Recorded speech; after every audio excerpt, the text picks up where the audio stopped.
ఐటీలో ఎంట్రీ కావాలా? Trainee software engineer గా అజా కోడింగ్ ట్యూటర్ లో 2 వీక్స్ ట్రయల్ పీరియడ్ లో వెంటనే చేరండి. Welcome to Suman TV. నేను మీ సుమన్ టీవీ. గోల్డ్ బంగారం ఎవరికి కాదనుకుంటారు చెప్పండి? ప్రతి ఒక్కరికి కావాల్సిందే. అయితే ఈ మధ్యకాలంలో బంగారానికి సంబంధించినటువంటి రేట్స్ ఫ్లక్చువేట్ అవుతూ ఉన్నాయని, దాంతోపాటు విపరీతంగా ఎప్పుడైతే గోల్డ్ రేట్ తగ్గడం జరిగిందో ఎక్కువ మంది ఇంట్లో గోల్డ్ ఉంటే బాగుంటుందని ముందే తెచ్చిపెట్టుకుంటున్నారు. సో ఎంత తక్కువకి వస్తే అంత తీసుకోవడానికి రెడీగా ఉండేటువంటి పరిస్థితులు చూస్తూ ఉన్నాం మనం గత కొద్ది కాలంగా. అయితే గోల్డ్ని ఈఎంఐలో కూడా తీసుకోవచ్చు, ఆర్బీఐ కొన్ని గైడ్లైన్స్ ఇచ్చింది అనేటువంటి విషయం బయటికి రావడం జరిగింది. ఇందులో వాస్తవ కోణాలు ఏంటి, ఏ విధంగా ఉంది, ఆర్బీఐ గైడ్లైన్స్ ఏం చెప్తున్నాయి అనేది ఈరోజు మనతో పాటు హైకోర్టు అడ్వకేట్ రవీంద్రనాథ్ గారు ఉన్నారు. అది వారి మాటలను తెలుసుకుందాం. Hello sir. హాయ్ అండి నాగరాజ్ గారు. ఈ మధ్య కాలంలో అయితే నేను చేసేటువంటి వీడియోస్లో గోల్డ్ రేట్స్కి సంబంధించి ఫ్లక్చువేషన్స్ ఎక్కువగా మాట్లాడుకుంటూ ఉన్నాము. అందులో ముఖ్యంగా వాళ్ళ గోల్డ్ రేట్స్ తగ్గాయి అనుకునేటువంటి విషయం తెలియగానే ఎక్కువ మంది తీసుకున్నటువంటి సందర్భాలు కూడా ఉన్నాయి, మన వీడియో చూసిన తర్వాత ఫాలో అయినటువంటి వాళ్ళు. అయితే అది ఇప్పుడు ఈఎంఐలో కూడా దొరుకుతుందని చెప్పేసి తెలుస్తోంది. ఆర్బీఐ ఎలాంటి గైడ్లైన్స్ ఇచ్చింది, దీనికి సంబంధించినటువంటి వాటిలో ఇది నిజమా అబద్ధమా? ముఖ్యంగా నాగరాజ్ గారు, ఎన్బిఎఫ్సిస్ అంటారు, అంటే నాన్ బ్యాంకింగ్ ఫైనాన్షియల్ సెగ్మెంట్. ఈ సెగ్మెంట్లో ముఖ్యంగా అంటే నేను చెప్పేది బ్యాంకింగ్ సెగ్మెంట్ కాకుండా ప్రత్యేకంగా గోల్డ్ లోన్ ఇచ్చినటువంటి కొన్ని సంస్థలు కొన్ని ఉంటాయి. ఉదాహరణకి ముత్తూట్ ఫిన్కార్ప్, ముత్తూట్ మినీ, ఇట్లాంటి సంస్థలు కొన్ని, మనప్పురం అని, ఇట్లాంటి కొన్ని సంస్థలు ఉంటాయి. ఈ సంస్థలు ఎక్స్క్లూజివ్గా ముఖ్యంగా బంగారాన్ని కుదువు పెట్టుకొని, బంగారాన్ని ప్లెడ్జ్ పెట్టుకొని బంగారం మీద లోన్స్ ఇచ్చే పని చేస్తారు ఈ యొక్క సంస్థలు. అయితే ఇప్పటివరకు దీనిలో వ్యవహారం ఎలా ఉండేదంటే, మనం ఏదైనా బంగారాన్ని మనం అక్కడ బ్యాంకులో పెట్టేటప్పుడు, ఎన్బిఎఫ్సిస్ బ్యాంక్స్ అంటే ఇప్పుడు నేను చెప్పిన ఇటువంటి నాన్ బ్యాంకింగ్ ఫైనాన్షియల్ సెగ్మెంట్స్లో ఇక్కడ బంగారాన్ని పెట్టేటప్పుడు వాళ్ళు ఏం చేస్తారంటే, ఆ రోజున్న మార్కెట్ ధరకి ఎంతో కొంత గ్రామ్ రేట్, అంటే మార్కెట్లో ఉన్న రేటుకి 65% రేట్ని నిర్ణయించి అంత మొత్తాన్ని ఎంత గోల్డ్ అయితే మనం పెడతామో అంత గోల్డ్కి మనకి అమౌంట్ ఏర్పాటు చేస్తారు. తర్వాత అట్ ద సేమ్ టైం దాని మీద ఇంట్రెస్ట్ రేట్ కూడా వేస్తారు. ఆ ఇంట్రెస్ట్ రేట్ కూడా బ్యాంక్ టు బ్యాంక్ చేంజ్ అయిపోతుంటుంది. ఏదైతే బ్యాంక్స్ రెపో రేట్ ఏది ఇస్తారో రెపో రేట్ని కాస్త ఫ్లక్చుయేషన్స్గా కాస్త అటు ఇటుగా వాళ్ళు మెయింటైన్ చేస్తారు. ఇస్తూ మనకి ఇక్కడ ప్రాబ్లం ఎక్కడ వస్తుందంటే, ఫర్ ఎగ్జాంపుల్ నాగరాజ్ గారు, ఒక 10 గ్రామ్స్ గోల్డ్ మనం బ్యాంకులో ఈరోజు మనం కుదువు పెట్టేటప్పుడు బ్యాంకులో ఈరోజు ఇచ్చినటువంటి per gram rate for example ఒక 5,000 రూపీస్ పర్ గ్రామ్ ఇచ్చినట్లయితే 10 గ్రామ్స్ కంటే 50,000 రూపీస్ వస్తుంది. 50,000 రూపీస్ మనకి ఇన్స్టెంట్గా అమౌంట్ ఇచ్చేస్తారు. ఇచ్చేసిన తర్వాత ఎవ్రీ మంత్ ఏదైతే ఇంట్రెస్ట్ రేట్ ఉంటుందో ఆ ఇంట్రెస్ట్ రేట్ మనం పే చేస్తూ ఉంటే, ఫర్ ఎగ్జాంపుల్ 1 year అయినా 1.5 year అయినా 18 months అయినా ఎంతైనా సరే మనం ఇంట్రెస్ట్ పే చేస్తున్నంత కాలం కూడా ఇబ్బంది పెట్టరు. అయితే ఇక్కడ కూడా మళ్ళీ ఒక లెక్క ఉంది. 1 year వరకు ఒక రకమైన రేట్ ఆఫ్ ఇంట్రెస్ట్ ఉంటుంది, 1 year దాటిపోయిన తర్వాత కూడా రేట్ ఆఫ్ ఇంట్రెస్ట్ చేంజ్ చేసే ఉంటుంది. సో మనం ఏదైతే ఇంట్రెస్ట్ రేట్ పే చేస్తున్నంత కాలం కూడా ఎక్కడ డిస్టర్బ్ చేయరు. అయితే మనం ఎప్పుడైనా గోల్డ్ని రికవరీ చేసుకోవాలి, ఆ బంగారాన్ని రికవరీ చేసుకునేటప్పుడు మాత్రం ఎంత అమౌంట్ అయితే మనం అక్కడ తీసుకున్నామో, ఎంత అమౌంట్ అయితే మనం డ్రా చేసామో, సో ఇమీడియట్గా అంత అమౌంట్ ఒకేసారి పెడితే కానీ మళ్ళీ మన బంగారాన్ని వాళ్ళు మనకి బ్యాక్ చేసే అవకాశం అయితే లేదు.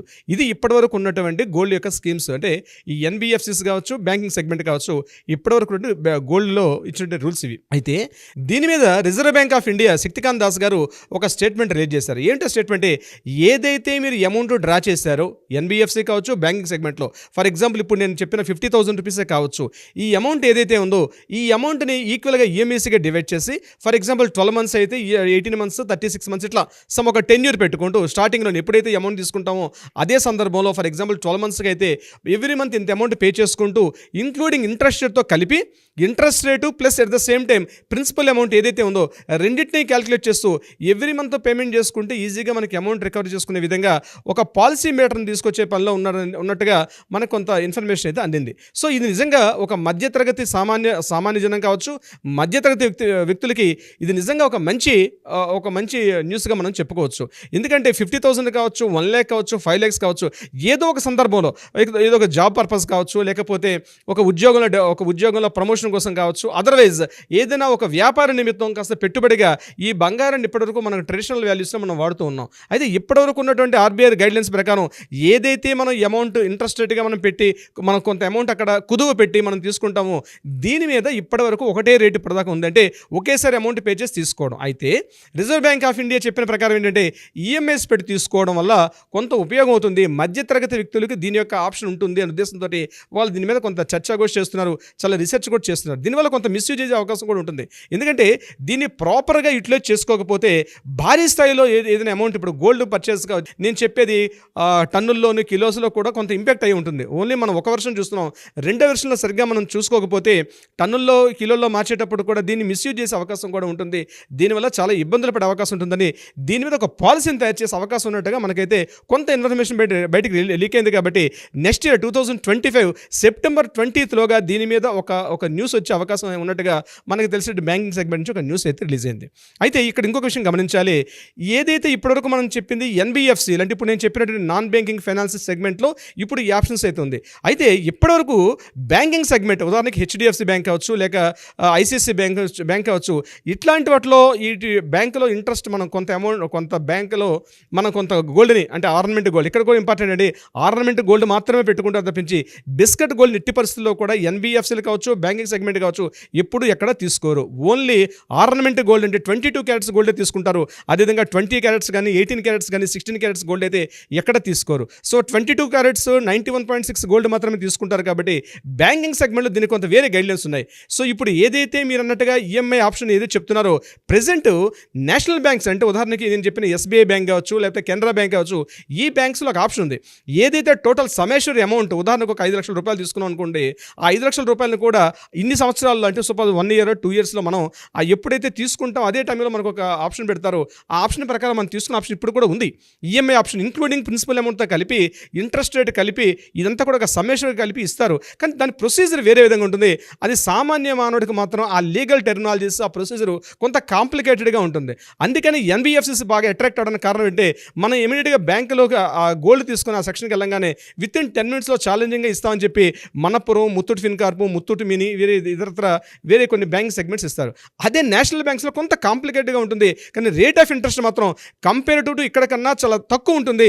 ఎన్బిఎఫ్సిస్లో ఎక్కువ ఉంటుంది సెక్యూరిటీ పాయింట్ ఆఫ్ వ్యూ. అయితే ఆర్బీఐ ఇప్పుడు ఏదైతే తీసుకుంటున్నారో దీనికి సంబంధించి ఈఎంఐ ఆప్షన్ ఏదైతే పెట్టారో దీంతో పాటు మరికొంత గైడ్లైన్స్ ఇస్తే కూడా బాగుంటుంది. నా సూచనగా నేను చెప్తున్నాను as a legal point of view. ఎందుకంటే ఎన్బిఎఫ్సిస్లో బంగారం పెట్టుకునేటప్పుడు అది కూడా రిజర్వ్ బ్యాంక్ ఆఫ్ ఇండియాలో ఒక ఆప్షన్లో పనిచేస్తున్నప్పటికీ కూడా మిడిల్ క్లాస్ సెగ్మెంట్ కొంత భయపడతారు. ఎందుకంటే ఏదైనా ఆల్ ఆఫ్ సడన్గా ఆ బ్యాంక్ మీద లూటే జరగచ్చు, రాబరీ జరగచ్చు, ఫైర్ యాక్సిడెంట్ జరగచ్చు.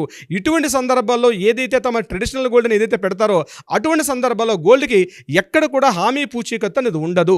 దీనివల్ల ఏదో కాంపెన్సేషన్ ఇస్తా తప్పించి మనం ఏదైతే గోల్డ్ పెట్టుకున్నామో ఆ గోల్డ్ మీద ఎటువంటి ఆర్బీఐ మీద ఇంత అమౌంట్ రిటర్న్ చేయాలని ఎక్కడ ఆప్షన్ లేదు. అదే వేరేజ్ మీరు బ్యాంకింగ్ సెగ్మెంట్లో ఫర్ ఎగ్జాంపుల్ నేను ఎఫ్డీ తీసుకోండి, ఫిక్స్డ్ డిపాజిట్ తీసుకున్నప్పుడు మనం 10 lakhs 20 lakhs ఇట్లాంటి అమౌంట్ ఏదైనా ఎఫ్డీ చేసుకునేటప్పుడు మినిమం గ్యారంటీ ఫర్ ఎగ్జాంపుల్ ఆ బ్యాంకు ఆ ఏరియా ఆ లొకేషన్ బట్టి అప్ టు మ్యాక్సిమం నాకు తెలిసి 1 to 2 lakhs వరకు మినిమం గ్యారంటీ అనేది ఉంటుంది. అంటే ఎన్ని లక్షలు పెట్టినప్పుడు కూడా మినిమం 1 lakhs నుంచి 2 lakhs వరకు మాత్రం పరిమితి అయితే ఉంటుంది. అంటే బ్యాంక్ రాబరీ జరిగినా, ఫైర్ యాక్సిడెంట్ జరిగినా, ఎనీ సెగ్మెంట్ ఆఫ్ ఏ జరిగినా సరే ఎఫ్డీలు పెట్టినా ఆర్డీలు పెట్టినా వీటికి ఒక ఇన్సూరెన్స్ ఉంది. ఆర్బీఐ గైడ్లైన్స్ ఇస్తూ వస్తుంది.